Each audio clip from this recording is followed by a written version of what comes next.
Welcome to my YouTube channel. मेरे channel को subscribe ज़रूर कीजिएगा और वीडियो को एंड तक लाजमी देखें, क्योंकि ये वीडियो ख़ास उन लोगों के लिए जिनकी ज़िंदगी में बहुत बेसुकूनी है।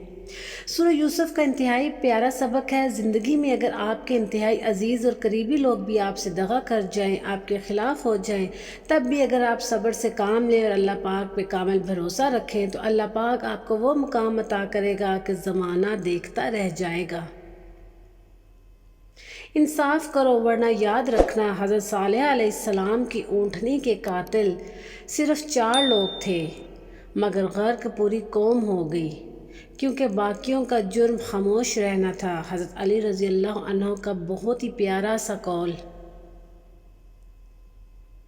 हज़रत लुकमान की बेटे को नसीहत। इबादत के वक्त अपने दिल को काबू में रखना। जब दस्तरख्वान पर बैठो तो हाथ को काबू में रखना। किसी के घर जाओ तो अपनी आँखों को काबू में रखना। किसी महफिल में बैठो तो अपनी ज़बान को काबू में रखना। अल्लाह और मौत को याद रखना। परिंदा अपने पाँव और इंसान अपनी ज़ुबान की वजह से जाल में फंसता है। गुफ्तगू में नरमी इख्तियार करो, क्योंकि लहजे का असर अल्फाज से ज़्यादा होता है।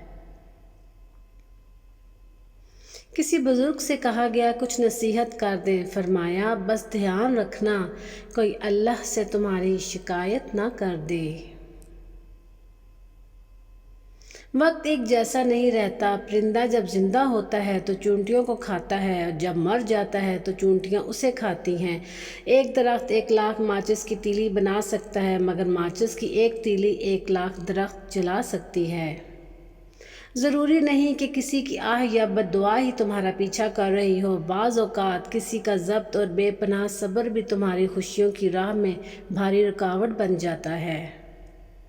अगर कोई साइल तुम्हारे दरवाज़े पे आए तो उसे खाली मत लौटाओ, क्योंकि ये अल्लाह का तुम पर करम है कि वो अपनी मखलूक को तुम्हारे दरवाज़े पर भेजता है। जो आपकी बुराई करते हैं उन्हें करने दें, क्योंकि बुराई वही करते हैं जो बराबरी नहीं कर सकते।